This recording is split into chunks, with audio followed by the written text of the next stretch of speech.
Hey, what's up, everyone? Matt Garrison here, co-founder and director of content of Dash, and we're back with another Dash Bash speaker series, and I'm so excited to be talking today about the founders, essentially, of what we're going to be launching at the Dash Bash this year, which is the Demo Duel. I've got with me two guests who are fantastic, got all the deets for you on what the Demo Duel is. We have Ed Cheetham. He's the chair, Department of Motion Design at Ringling College of Art and Design. And then I've also got Dante Rinaldi, who is the owner of Inferno VFX, and so glad to have y'all hanging with me today. Thanks, Mac. It's great to be here. Thank you, Mac. It's great to talk to you again. Absolutely. Now, I know both of you, we've been chatting a lot over the past year and excited to bring what has been y'all's baby of this Demo Duel to life at the Dash Bash. But before we get into that, and before we get into the Demo Duel, maybe we can take it back a little ways. And Ed, I'll start with you. You know, how did you get involved with Ringling College of Art and Design and really this motion design industry? Well, it's really interesting because when I started teaching, I found out that there was a position open that Ringling was starting a computer animation department. And so I was actually at Century 3 at Universal Studios in Orlando, and a friend of mine said, "Oh, you should go and apply, that you'd be great at it." And so I went and I interviewed, and I was actually the first faculty hired for the computer animation department. And that was in 91. And so we started computer animation, and what we were doing was more motion design because Toy Story hadn't been even out yet. So feature-length film animation wasn't an option. So we were doing animated typography and title sequences and infographics. And then when Toy Story came out, we realized that in order to get our students to that level of character animation, we had to focus only on character. So we pushed aside all the stop motion and all the typography and all the experimentation and solely focused on narrative character. And so, I stayed with that department, and, some of my students worked on the first Toy Story. Wow, So, is that right? That's crazy. Yeah, it's true. And so, it grew and it grew, and, it was actually called computer graphics initially. And then, we realized we had to focus it, and we changed the name to computer animation. And so I left in 98 and went back into the industry. And, I hired the current department head, Jim McCampbell. So he owes me one, and I guess I owe him one, because what he did was when Ringling wanted to expand the offerings, he said, you need to bring Ed back, and we need to have, at that time, what was called a broadcast design department. And so we had a lot of meetings, and it was like, we can't call it broadcast design. That's way too focused. It's more motion design. And at some point, they let us have our way. And, in some small little way, I'd love to know that the department was kind of, involved in the definition of this industry. Because, we were calling that, 2005. And so, little by little, what happened was that we defined what a motion design curriculum should be. And unlike, let's say, other schools that maybe have started with fine art and they're doing a little bit of animation, or if it's a graphic design department that's doing a little bit of movement, we started this department solely focused on getting students into a motion design studio. So I love that so much. Yeah, I remember saying to myself, if I could get some graduates at Imaginary Forces, I did my job. That's great. That's a good place and to so start. now we have tons of students that have worked with Imaginary Forces, and it's just so impressive to see where they've gone and the kind of effect they've had in the industry already. Well, we've had full-time staff from Ringling. We've had interns from Ringling. Y'all produce some amazingly talented students. And I think what's really cool, Ed, is just how much the college has evolved over the years as motion design has evolved. It's, in my opinion, one of the fastest changing industries. It's an industry of change. We're constantly adapting new technologies, new forefronts of creative, and what we're trying to push. And so I love that even as you considered what the name should be, and as you're moving through, it kind of followed the industry, which is really great. Well, let me turn it over to you, Dante. I'd love to know a little bit about your background, owner of Inferno VFX. Maybe tell us a little bit about that and ultimately how you got connected with Ed. Well, and then kind of like a journeyman, I kind of went to different industries. I was in the video game, AAA video game industry for a while, doing first-person shooters on consoles, stuff like that. That was a lot of fun. And then transitioned into visual effects with companies like Digital Domain, and that was actually down in Florida. And as you know, visual effects is pretty nomadic. You're kind of all over the world. And when the studio was closing up, we were getting ready to say, okay, going to California, going to Canada, wherever, Nepal, who knows where the jobs are they send you. Sure. And Ed called me up and he's like, hey, have you ever considered teaching? And I thought, oh, this is kind of cool. I could maybe do this for a semester or a year. And Maybe. I was there for 10 years, Wow. It's just such an experience. I mean, working with that by itself is incredible. Working at Ringling, just incredible. The students are incredible. And I found that the education, because I never taught before, teaching enhances your work, and then your work enhances your teaching. So it just kept, you kept leveling up, and like, staying ahead of the emerging tech and say, what's going on out there? What can we do to bring this in and help the next generation of students progress and be competitive and all that? Just an incredible experience. We work real close, with that and Ringling, and just love the experience. And now we're all together here. So Oh, I love that so much. And I love what you said, Dante, about how when you get into teaching, it makes you a better creative. I can relate to that so much because it really forces you to focus on what you're doing and why. Yeah. Right? Yeah. So many times we take for granted how much, I've just done it this way. And then you start to really think like, okay, why am I doing this way? How did I break it down to get to this point, to think through doing that? Yeah. And so when you can get better about describing that, not only does it make you a better creator, it makes you better for clients because you can explain the relationship. All that stuff is fantastic. To know something, you have to explain it. And if you can't explain it, you really don't know it. And your students are going to be like, hey, where am I? How did this happen?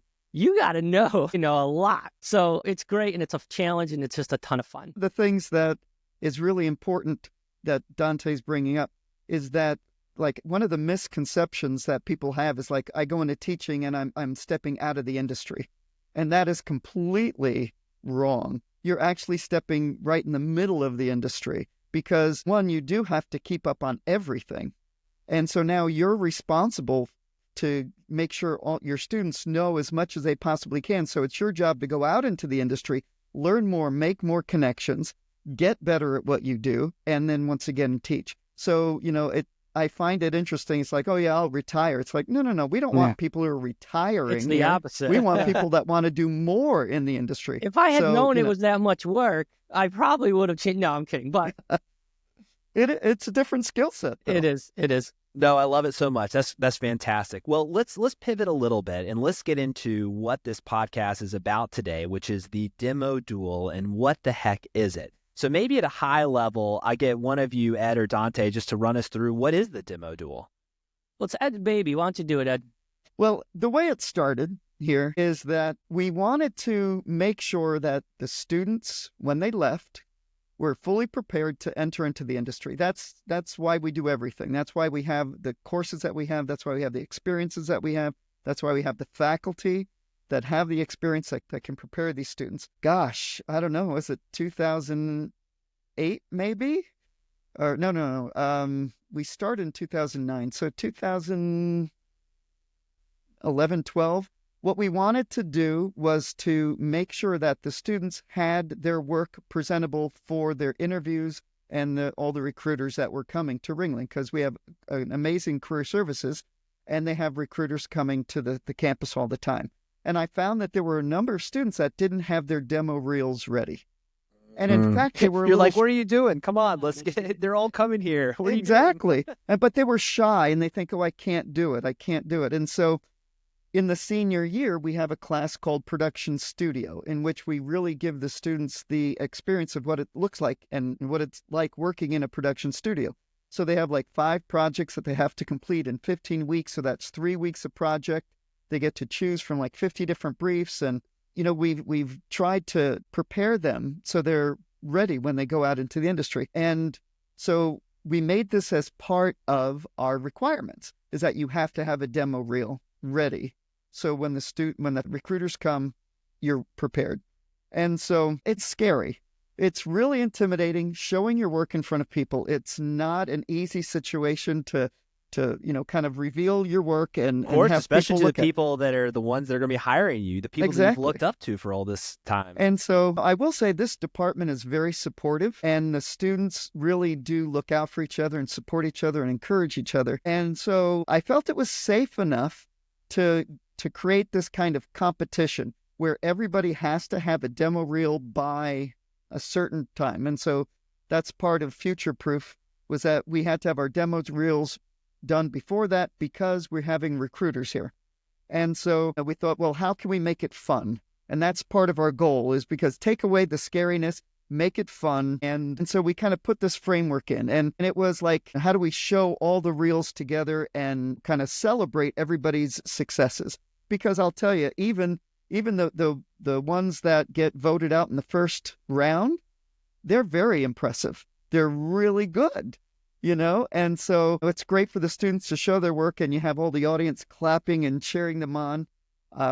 I love that. You mentioned the rounds. Maybe explain. So, there's rounds, there's competitions. What's it kind of look like? Yeah, it's kind of like a bracketed competition. So tennis competitions where they have multiple brackets. So the first round is head-to-head competition of 2 students. And so we have about 30 students or 32 students. So there's 16 initial competitions. So we have 1 against 2. We play number 1, then we play number 2, and then we give the audience like 20 seconds to vote online on their phone whether they think number 1 or number 2 should go on. So it's all happening live, right? It's People all are watching happening this. live. Okay. And so they have their phone and they choose which one, and then we show the results, and that winner moves to the next round. So we see all the demo reels in the first round. And then the next round, instead of 16 competition, now there are 8. So we go through those 8 again, and then it's 4. And then we go through those 4, then it's 2. Then we go through those 2, and then we start to narrow down to those last 2, and those last 2 define the winner and the runner-up for the demo duel. My gosh, it's so exciting. And I will say, I have been to a Future Proof. I have seen this live, and it is amazing competition. The cheering that goes on is unmatched. It's really cool. Let's see, Dante, maybe you can pull up a little visual and kind of walk us through some of the bracket and what some of the technical stuff starts to look like. All right. So, the big thing is how do you, when we first did this game, it's like, how do you actually, vote?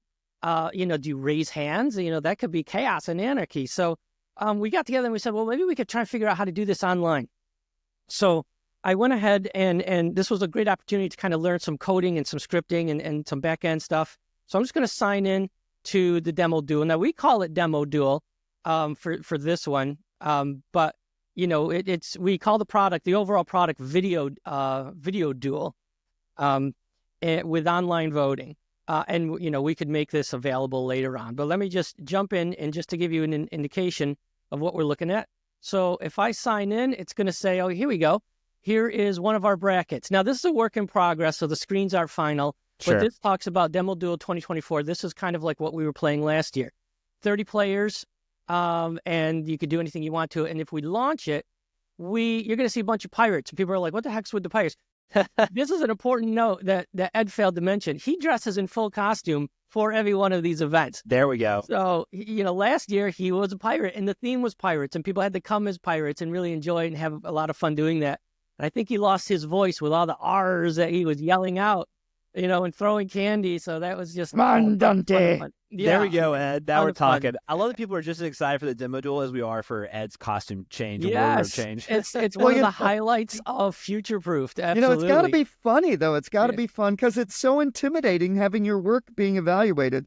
So if we make it a party kind of environment, everyone kind of assumes that this is going to be fun and happy and joyful. And that's why there's candy being thrown. There's, clapping and make it fun. Absolutely. And I think the students really appreciate that. So this is what they see when they walk in, whether the theme is pirates or musketeers, and we've done a bunch of things.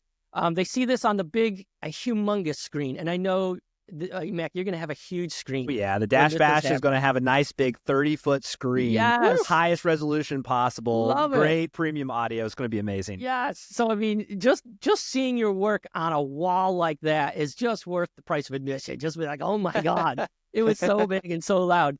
So that automatically makes things a lot of fun. So when people walk in, they see the splash screen here, and they get the QR code, because the biggest thing about this game isn't that you just sit there and raise hands or applaud. You get to vote in real time on your phone, and we count the votes.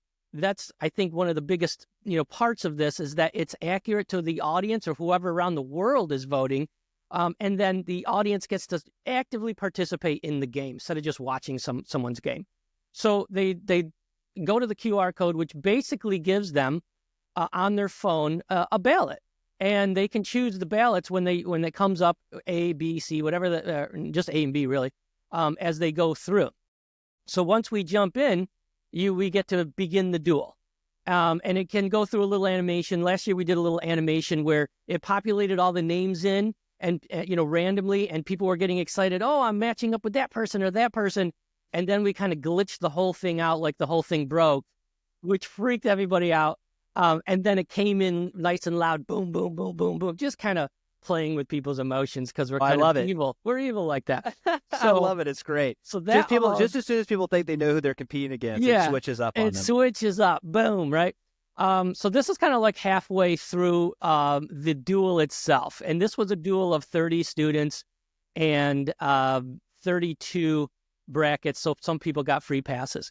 But basically what the gist is in every round, you see who's there and you can click on the battle itself, which brings up the two people. They get avatars, they get to import their names, their videos, all that kind of stuff. We play the videos, which I'll just click real quick and hit escape. So that was super impressive. Everybody's like, yeah, that's amazing. We play video B over here.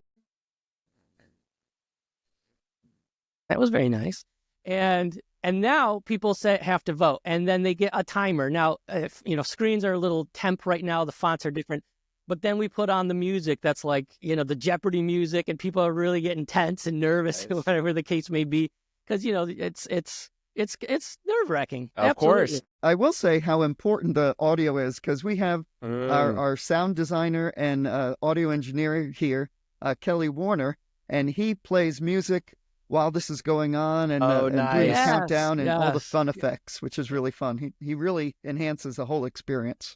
So once the timer is over and all that's customizable to your game, you want 20 seconds, you want 5 seconds, whatever the case may be, then the big thing is behind the scenes after everybody voted on their phone, on their ballot. And like, for example, this is bracket 11. I'll go to bracket 11 and I liked B, so I'll do that. There's cool. B. It's a success. You can't like spam the vote; it goes away. You can't. You can that's it. One vote and it's done. It's done. If I refresh my phone and be like, "No, you already voted," that kind of a thing. So already voted. So we try and keep the cheating to a minimum. So then when you view the results, it's in real time and it says, "Whoa, who won? Nicholas won! Hooray!" And so it's absolutely accurate to that. You go back to the bracket, it automatically adds Nicholas in there, and the fight goes on. And I love it. Goes back. It's the March Madness style bracket for motion design. It's so great. Yes. I love it. Yeah. What do you feel like has been your favorite moment from putting these on, Ed and Dante? Like, is there something that resonates, like a particular competition or a win that sticks out? Is there something you just really gravitate towards when you think about this? I remember one. And it was a good thing that we had our guest judges, because the last round, it was tied. Oh, my goodness. There was a lot of people voting. There's at least 150 people voting, and it came was up tied. Perfectly even and said, there's a tie. Wow. And the crowd went nuts. And so we have a lot of recruiters that like to come for that evening because they can see everybody's work all at once, right? And so we had the recruiters come in and we had to make them choose. And there were 2 people from the studio. It was Hue and Cry. Nice. And so we had 2 people from the studio, and they both picked each one, and so we split the prize. Oh, so you split the co-champions. Was that the first ever co-champion that y'all have had for the demo duel? That was, yeah. Oh my gosh, how fun. We have like a trophy. I don't know if the trophy's around, but to keep inscribing the names and the years of who wins the demo duel, because it's gotten really popular on campus. It's like, all the Future Proof Week, the convention week is exciting, but Ed's invention of this game is like the highlight, and the kids just go nuts, Oh, I love it. Well, let me ask you all this. So clearly it's been such a big thing for Ringling. It's grown. Everyone knows about it. Everyone gets excited about it.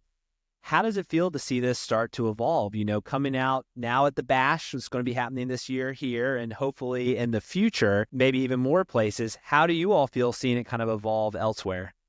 Man, this is just awesome. This is like you're raising your little kid, and then they're going off to college, and now everyone's going to see how amazing you think your kid is, that kind of thing. And when you came to us and you were at, I think last year, and you're like, hey, this is fun. This is cool. Fun. It's Let's great bring stuff. this to our thing. And we're like, absolutely. And to see this thing out into the wild, and I can't wait to see how the crowd likes it, because there's just so many avenues to explore with this type of format. It doesn't have to be just student reels. Like, for example, Mac, what you're going to be doing with this is a variation, and there's infinite variations that people can say, I like this one versus that one. So that's just so exciting to see. Love it. And you know what's interesting to me, and this is going to put the industry on blast a little bit, they better be prepared and be ready to submit some good reels, because the students, as we now know, Ed is making them submit for the Demo Duel. It's free to enter the Dash Bash Demo Duel. So I expect to see some good Ringling reels in there. And I tell you, there's a lot of experience, a lot of practice working and cutting together a reel. And I know our industry sometimes reels kind of become on the back burner when you're doing projects for clients. You got all this thing going on. It's like, I got to cut together something. So we could see a potential Ringling or other student champion who is focused on reels if the industry doesn't show up, which could be really exciting. Yeah. You're calling them out. I'm calling him out. I'm calling you out, industry. Out. So maybe, Ed, you mentioned this earlier, but I'll toss it back to you. Why do you think someone should enter? Because you're right. This is going to be put on blast. You are going to be at the event in front of all your peers. What do you think is the biggest takeaway? Why do you think anyone watching this video should consider entering the Dash Bash Demo Duel? Well, like I experienced with the students, I think we're our worst self-critics, right? We just don't think our work is good enough. But when you separate yourself from it and you put your work out there, you realize I'm pretty damn good, right? and I think you see your work with fresh eyes and you appreciate your work. And I think that's really kind of nice when you're able to sit back and go, yeah, I know what all the problems are. I know what all the struggles were. But when you don't have that baggage and you just look at your work, you realize I did pretty good. I really like that. And, everybody's clapping. Everybody wants to cheer. Everybody wants to support. I mean, that's the thing about this motion design industry that just blows my mind, is that everybody wants to help each other. They share information. They support one another. And so I think that you might think it's kind of negative, if you don't win, but you just think you see the response and it's positive response. And, you get your work out in front of so many people and you realize, yeah, I'm pretty good. And it's going to spark interest in at least one person. And you 100%. Never know where that's going to go. 100%. It's well said.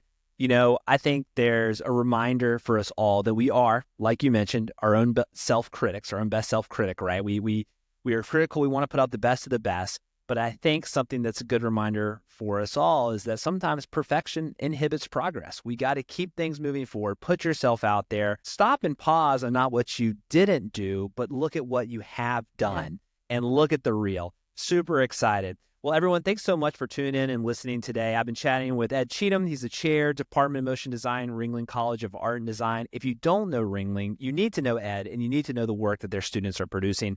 We've also got Dante with us as well. He's the owner of Inferno VFX, and they have put together an awesome platform for the Demo Duel, which is going to be launching at the Dash Bash this summer. So on our website, we're going to end up having the top 16 reels compete live at the Dash Bash this summer for your chance to be crowned the Dash Bash champion. Woo! This is open to students. It's open to professionals. You need to submit, not as a studio. This is on you. So this is all the individuals out there submitting, and we cannot wait to see all these reels that are submitted. Yeah. Ed, Dante, thanks so much for hanging with me today. Thank you so much for walking through the Demo Duel, and we cannot wait to see what it all looks like when it comes together this summer. Awesome. Thanks, buddy. Awesome being here. Yeah, thanks everyone.